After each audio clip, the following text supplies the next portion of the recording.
Bismillahirrahmanirrahim. Alhamdulillahirabbil alamin wassalatu wassalamu ala asyrafil anbiya'i wal mursalin sayyidina wa maulana Muhammadin wa ala alihi wa sahbihi ajma'in. Rabbi israh li sadri wa yassir li amri wa hlul 'uqdatam min lisani yafqahu qawli, amma ba'd. Qala Allah ta'ala fi kitabil karim wa huwa asdaqul qailin. A'udzu billahi samil alim minasyaitonir rajim. Bismillahirrahmanirrahim.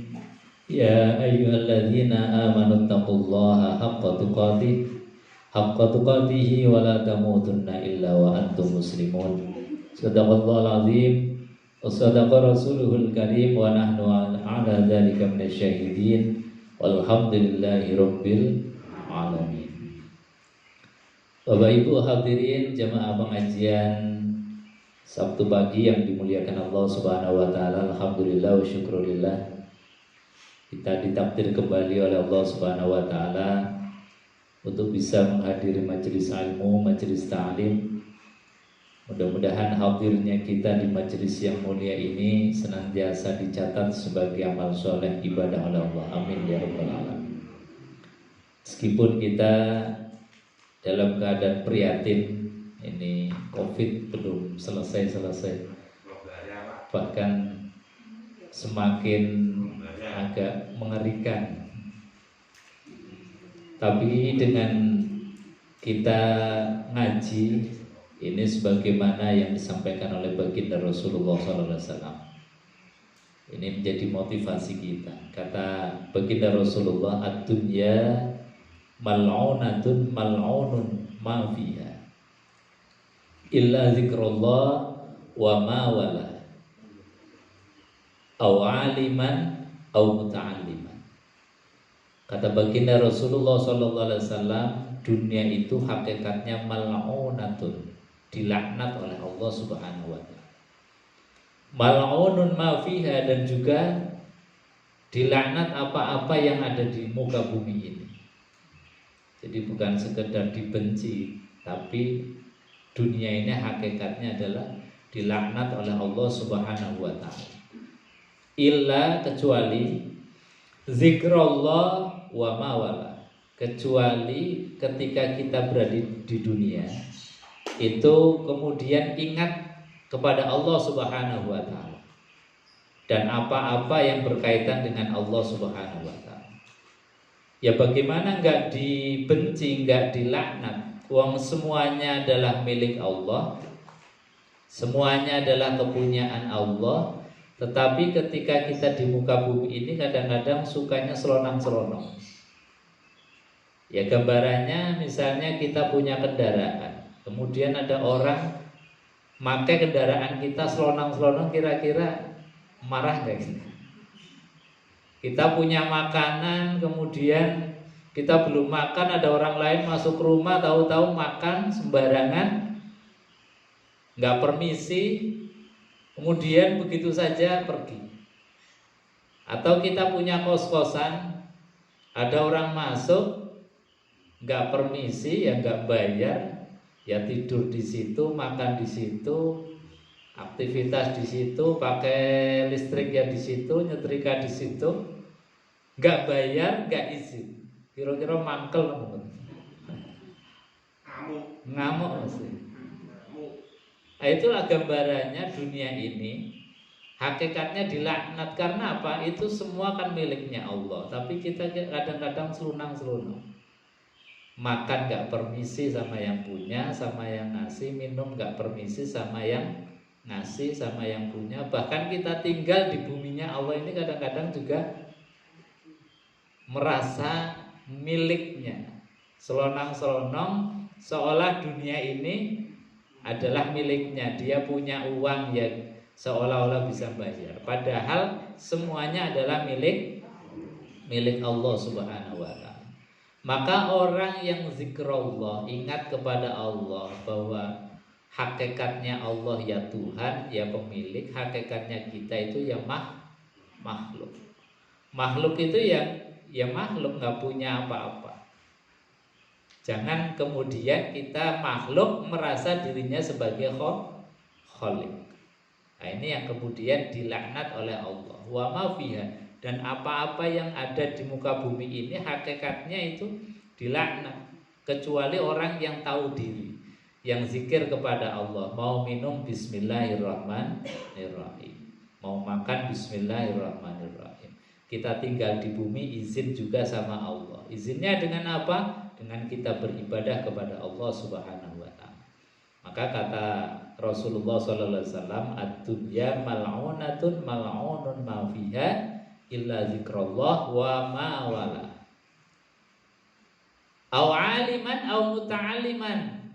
Termasuk yang di dalamnya yang bisa menghilangkan daripada laknatnya Allah Subhanahu wa taala itu au aliman au muta'alliman, yaitu ketika orang dititipi ilmu itu kemudian mau ngajar, atau ketika dia tidak berilmu dia mau belajar. Jadi proses belajar mengajar ini sebetulnya menghilangkan sifat mal'unun ma'fiha. Jadi jangan-jangan kita dikasih virus corona ya karena kita sudah waman a'radu an zikri, orang yang berpaling dari peringatannya Allah Subhanahu wa taala. Makanya ya sebisa mungkin lah kita tetap ngaji walaupun tetap dengan protokol kesehatan. Yang sakit ya istirahat dulu. Supaya apa? Supaya dunia ini enggak dilaknat. Supaya dunia ini menjadi rahmat. Cirinya rahmat itu adalah satu zikrullah, yang kedua adalah aliman au muta'alliman. Masih ada proses mau belajar dan mengajar. Karena apa? Hanya dengan belajar dan mengajar ini kemudian orang tahu diri. Orang tahu posisi. Kita ini makhluk dan Allah itu khaliq. Tanpa adanya proses aliman au muta'alliman, proses belajar dan mengajar, orang ya sembarangan. Kalau sudah sembarangan ya tadi, akhirnya nggak tahu halal haram, nggak tahu baik dan buruk, kemudian ya akhirnya diingatkan oleh Allah Subhanahu wa taala. Nah, ini makanya mari kita sekalian kembali dan ingat terus kepada Allah. Kalau ini sedang diuji, yang mudah-mudahan ujian kita ini bisa menjadikan tambah tebalnya iman kita. Amin ya rabbal alamin. Sebab antara nikmat dan ujian itu ya 50-50. 50-50 itu maknanya ya seperti dua sisi mata uang. Sisi yang satu adalah nikmat, sisi yang satu adalah ujian. Gak mungkin ada nikmat sebelum diuji. Dan diuji nggak mungkin kalau tidak disediakan nikmat oleh Allah. Jadi ujian dan nikmat itu dua sisi mata uang yang nggak bisa dilepaskan. Karena memang sunnatullahnya begitu. Bahkan Allah berjanji walanabluwannakum bisyai'in minal khaufi wal ju' wa naqsim minal amwali wal anfus was samarat wa basyirus sabirin alladzina idza asabathum musibah qalu inna lillahi wa inna ilaihi raji'un. Kata Allah di dalam Al-Qur'an, walanabluwannakum, sungguh benar-benar aku akan menguji kalian bisyai'in dengan apapun.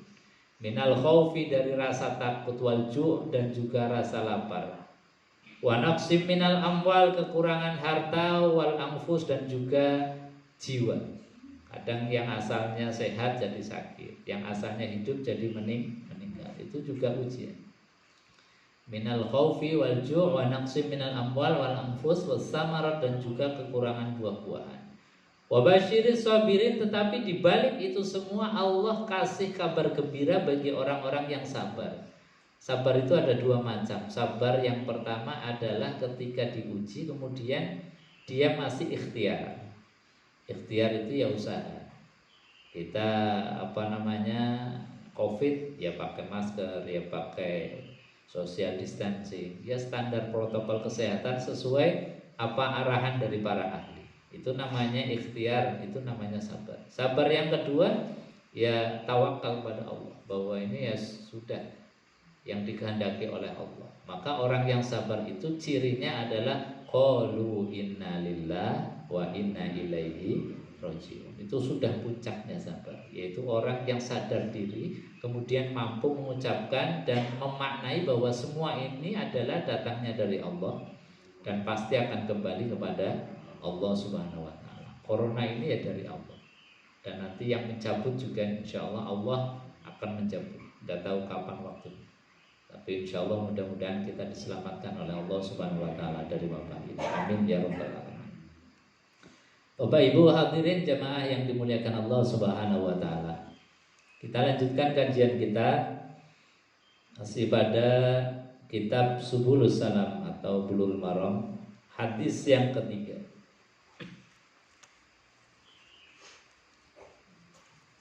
Hadis yang ketiga di dalam kitab At-Taharah tentang kitab bersuci. Wa an Abi Umamah Al-Bahili radhiyallahu anhu qala, diriwayatkan dari Abi Umamah. Abi Umamah itu salah seorang sahabat Rasulullah SAW. Nama aslinya adalah Sudai. Al-Bahili dinisbahkan kepada Bahila, yaitu satu wilayah, satu daerah yang nama ayahnya itu adalah Ajlan. Abu Umamah ini pernah tinggal di Mesir, kemudian pindah dan tinggal di Himah. Meninggalnya tahun 81 Hijriah di Syam. Di Syam itu ya daerah sekarang Palestina, dari mulai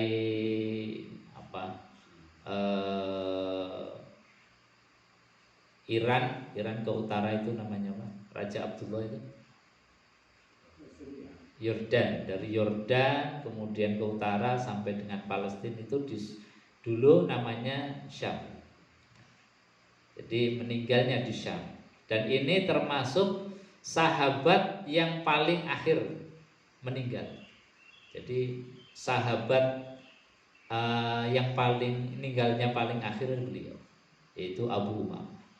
Dan banyak meriwayatkan hadis dari baginda Rasulullah SAW, termasuk hadis ini. An Abi Umamah Al-Bahili radhiyallahu anhu qala Rasulullah SAW.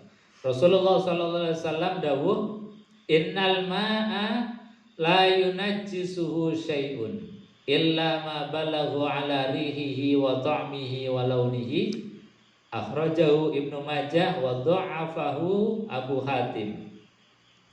Walil Baihaqi al-ma'u tahurun illa ayyataghayyara rihu aw ta'muhu aw launuhu binajasatin tahdusu fi. Jadi Nabi mengatakan bahwa innal ma'a, sesungguhnya air itu la yunajjisuhu syai'un, bahwa air itu tidak dapat ternajiskan syai'un oleh sesuatu apapun. Jadi hakikatnya kemarin sudah disampaikan bahwa air itu hakikatnya suci, termasuk air laut juga suci, dan tidak bisa ternajiskan oleh apapun illa ma balagha ala rih, kecuali air yang kejatuhan najis, tercampur najis, dan juga berubah rihihi, dari mulai warnanya, dari mulai rasanya, wa ta'mihi, dan dari mulai baunya, wa ta'mihi, dan rasanya, wa launihi, dan juga warnanya. Nah, kalau kejatuhan najis, kemudian rasa dan bau serta warnanya sudah berubah, maka status hukum dari air itu juga berubah. Dalam riwayat yang lain disebutkan al-ma'u tahurun illa ayyataghayyara rihu, bahwa sesungguhnya air itu hakikatnya adalah suci. Sekali lagi, air itu hakikatnya suci. Illa ayyataghayyar, kecuali kalau sudah berubah rihuhu, yaitu berubah baunya, wa ta'muhu, dan rasanya, walaunuhu, dan juga warnanya. Berubah oleh apa?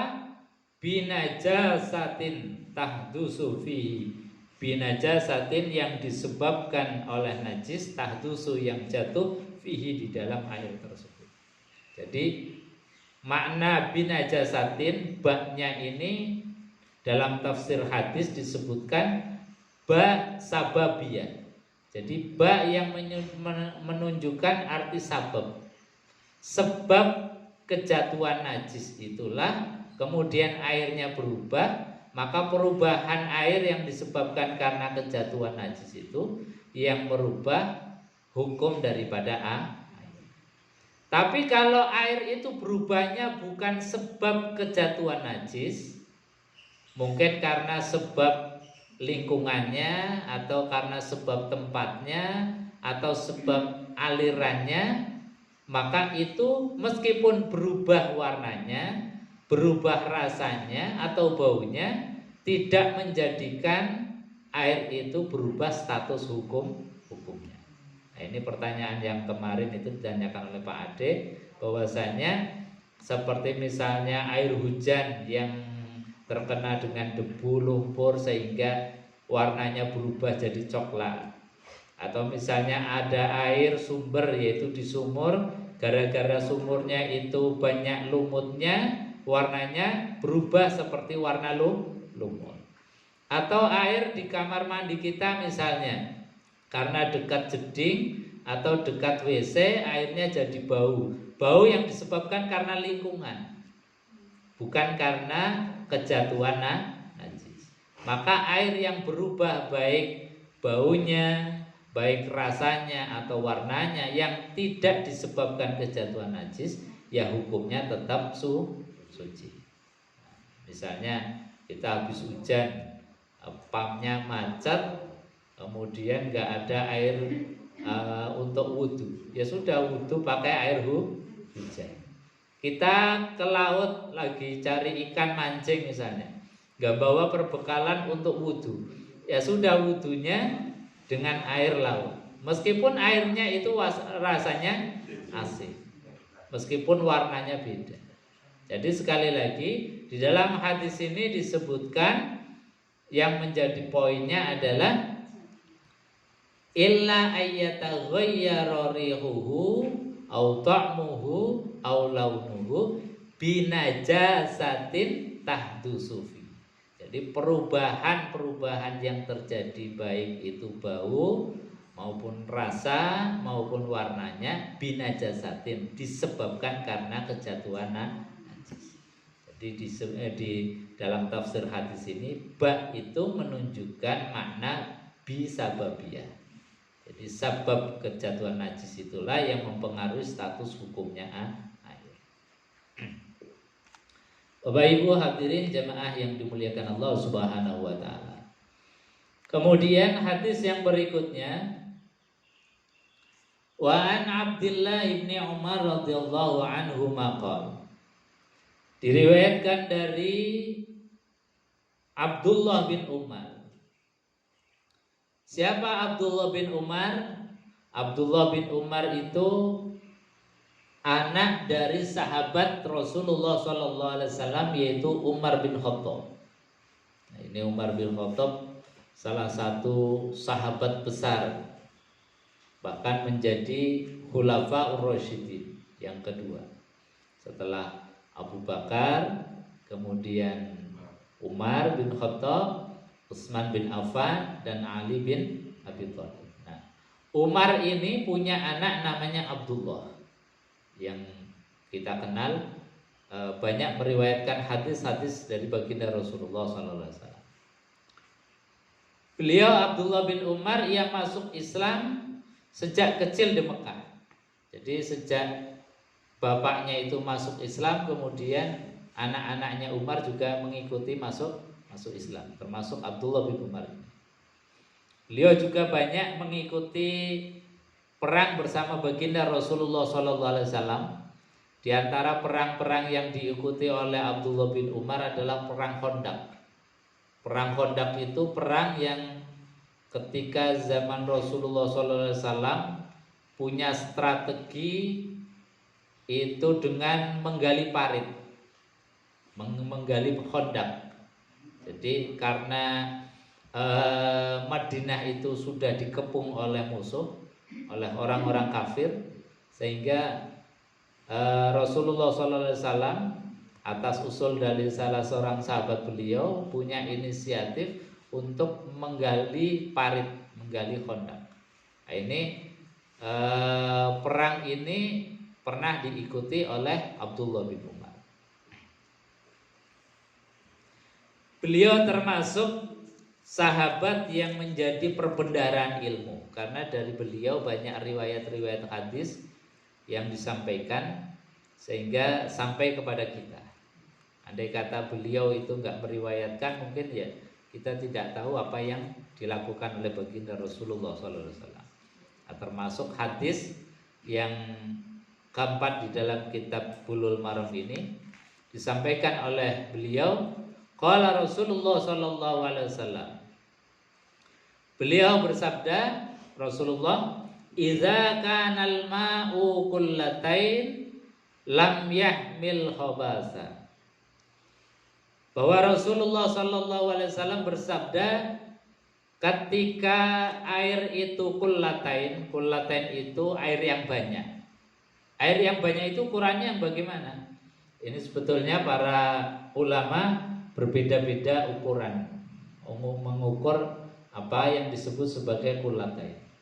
Tapi mengacu kepada yang disampaikan oleh ulama Syafi'iyah, ini paling tidak yang namanya kullatain kalau diukur dari persegi itu 60 kali 60 cm persegi.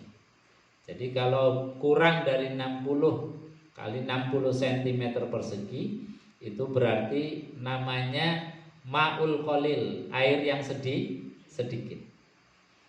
Yang disampaikan oleh Al-Imam Syafi'i, kalau ma'ul qalil, air yang sedikit ini ketika terjatuhi oleh najis, meskipun tidak berubah rasa, warna dan baunya, itu dihukumi sebagai ma'un najis.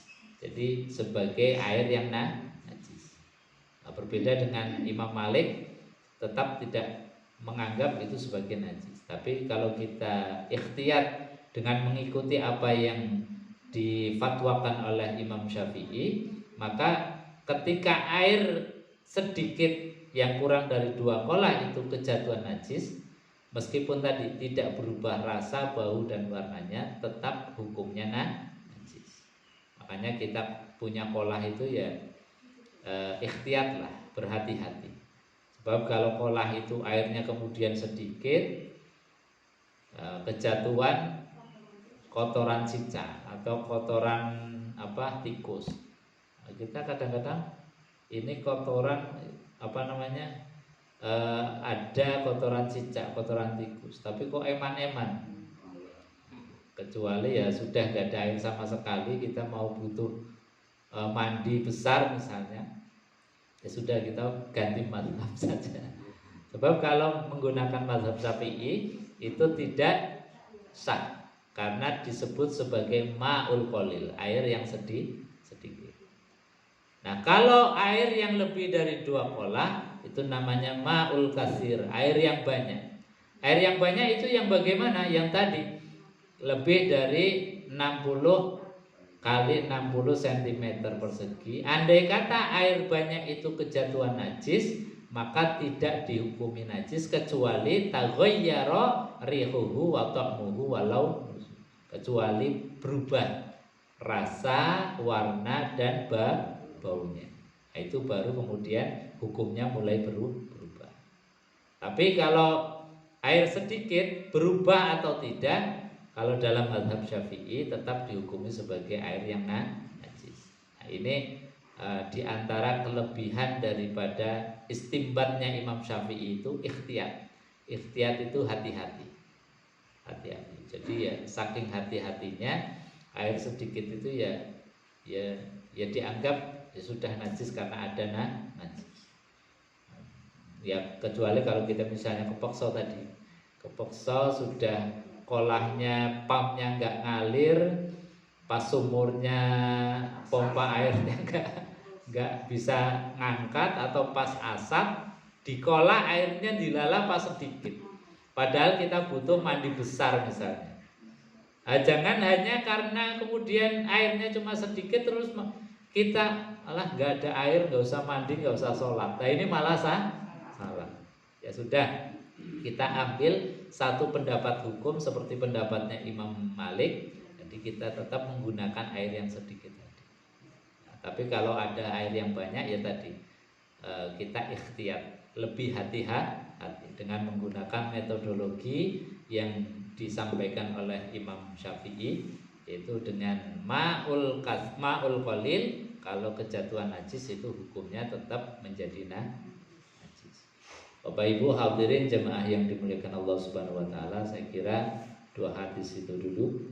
Mungkin sebelum ditutup ada yang mau menambahkan atau ditanyakan.